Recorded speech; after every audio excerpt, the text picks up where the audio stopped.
Greetings and welcome from World Music Safari. In this episode, the Didgeridoo.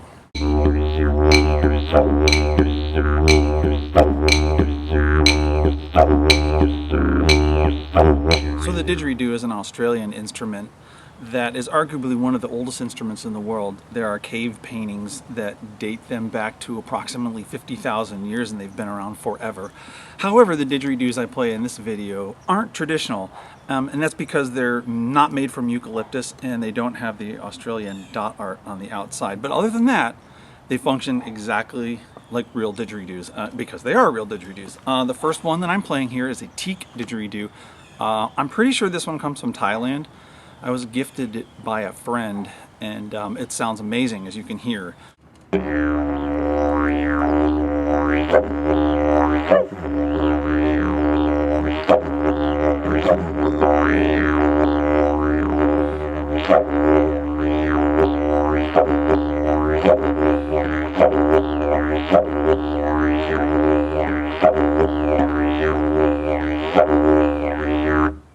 And the didgeridoo works by, it's basically a brass instrument.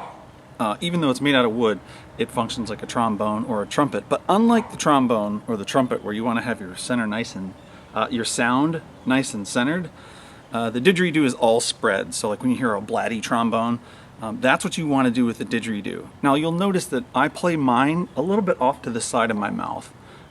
Some people play it straight down. For me to get that sound, I sort of have to play it on this corner of my mouth, and you can see me doing that in there.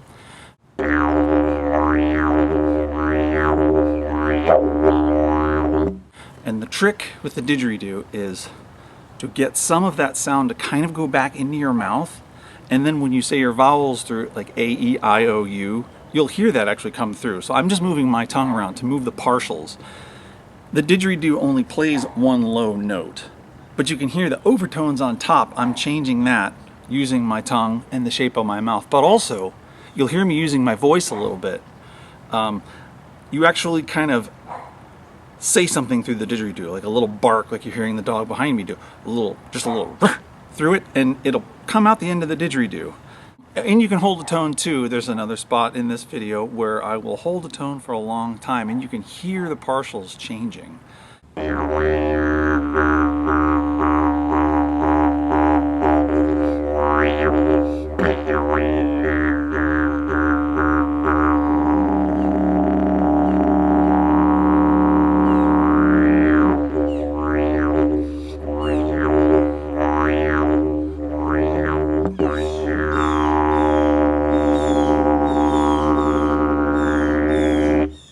The didgeridoo's second part, and this is a little bit hard at first, but not by much, you have to do something called circular breathing. Circular breathing isn't that hard. It's kind of like riding a bike. We don't think about falling left and right anymore because we've been riding bikes forever. But bikes, when we initially start to do it, are difficult for us to learn. It's the same thing with circular breathing. Once you do it one time, you kind of figure out the trick, but what you want to have is enough back pressure to keep the sound going, like this example right here. So keep that sound going. Now, an exercise you can do is hold your mouth and breathe in through your nose. Okay, go like this.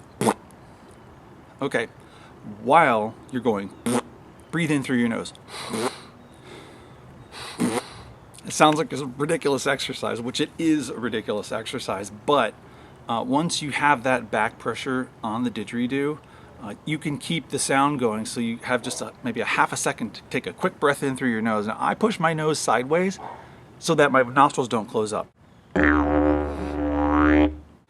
Okay, so a didgeridoo is basically just a straight tube, and you can see that in the example that I'm showing you. The tube itself does have to be a certain length. Usually they kind of start smaller and get bigger and bigger and bigger, as you can see in this one. A traditional didgeridoo is made from white ants, or what we call termites. The Aboriginals will go out and look for a tree, and they'll kind of see evidence of termites on the bottom of it, and they'll take a stick and they can kind of rap on the tree, and if it sounds hollow, chances are it's hollow all the way through. Now, the second part of that is they'll have beeswax mouthpieces on the end. You'll notice that mine didn't have that. I did have a didgeridoo that had a beeswax mouthpiece that was made out of cactus, but it has long since, actually the cactus split down the side, so that kind of took care of the playable nature of that particular didgeridoo. But I do have some other examples, and if you want to learn to play one, my recommendation is get a PVC pipe, 1 1/4 inch around, and maybe 3.5 to 4 feet long. Sand the edges of it a little bit, or just smooth it out. You don't need a beeswax mouthpiece. And go to town, like this one right here. This is just a PVC, it has silver tape on the outside, but this is just a PVC pipe. So if you want to learn to play it, here you go.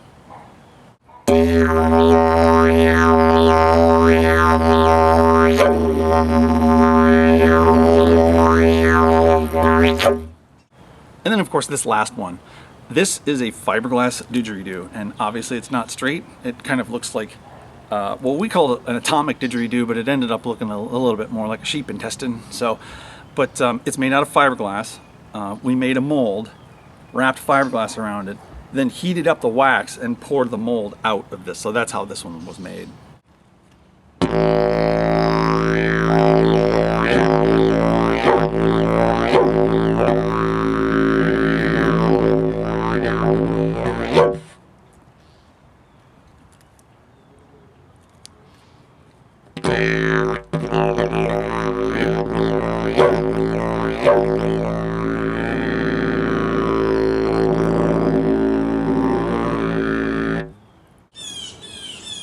You can use bamboo. But the only problem is the bamboos have sections in between it, so you'll have to take some sort of long drill or an auger of some sort to get the center out. I've seen bamboo didgeridoos, lots of them, and they make perfectly fine didgeridoos. You just have to take those little walls out. There's a break in between each one of the little knots in the bamboo, so make sure those are gone and you're good. Alright gang, well that's it for this episode. Me and the Blue Jays are going to bid you adieu until next week. And if you have any comments or questions, just drop them below and I'll see what I can do. Alright, till next time.